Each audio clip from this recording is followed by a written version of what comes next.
Selebriti biasanya identik dengan sisi glamor dan kaya raya.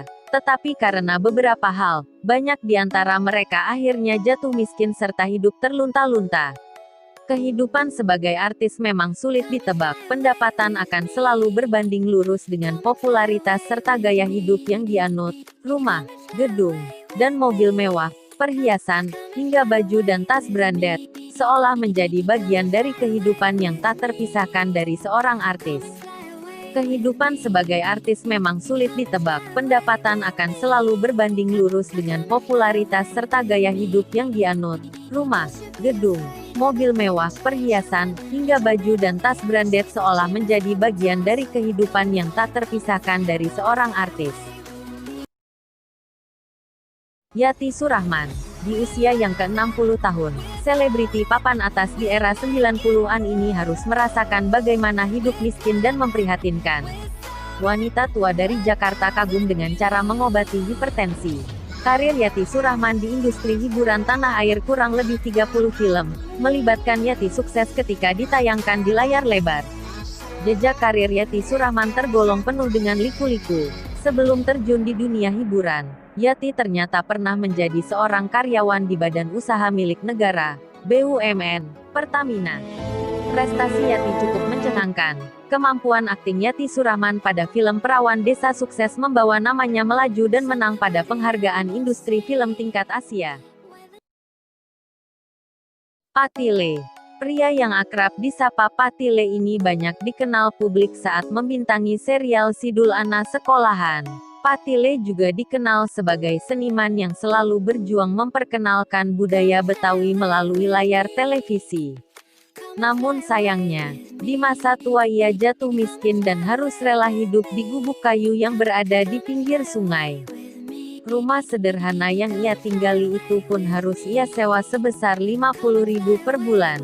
Selain itu, di masa tua ia harus menghidupi istri dan 8 anaknya.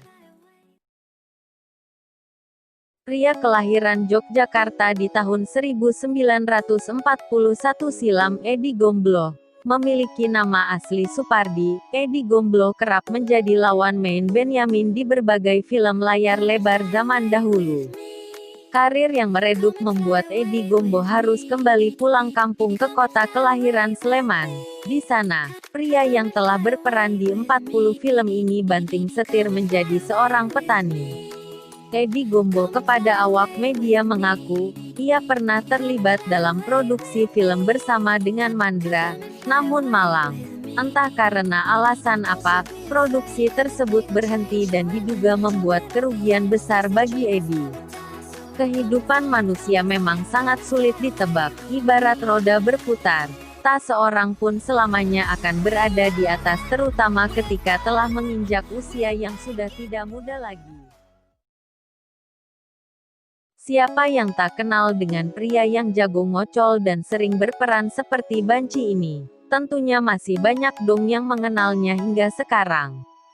Dulu ia begitu dikenal dan banyak digemari. Namun saat Komisi Penyiaran Indonesia (KPI) melarang adanya peran Banci di TV, Tesi sudah tak selaris sebelumnya. Tak banyak tawaran yang diberikan hingga ia mengalami frustasi. Kondisinya tersebut bahkan sempat membuat Tesi terberat narkoba dan berurusan dengan pihak berwajib. Bahkan sempat dikabarkan jika ia nekat melakukan aksi bunuh diri.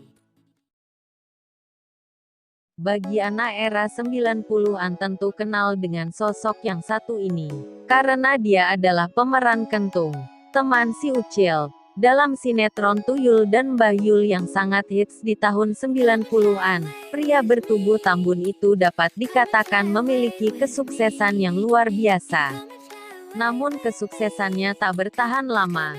Pada 2010 dia mengidap sakit stroke. Dia juga dikabarkan pernah ditemukan oleh petugas Dinas Sosial Yogyakarta dalam kondisi yang memprihatinkan. Saat memutuskan tak berkarya di layar kaca, ia juga dikabarkan hidup di sebuah kontrakan kecil dengan perlengkapan seadanya. Kini, pria yang dikenal sangat jenaka itu telah mengembuskan napas terakhirnya pada 2015 lalu.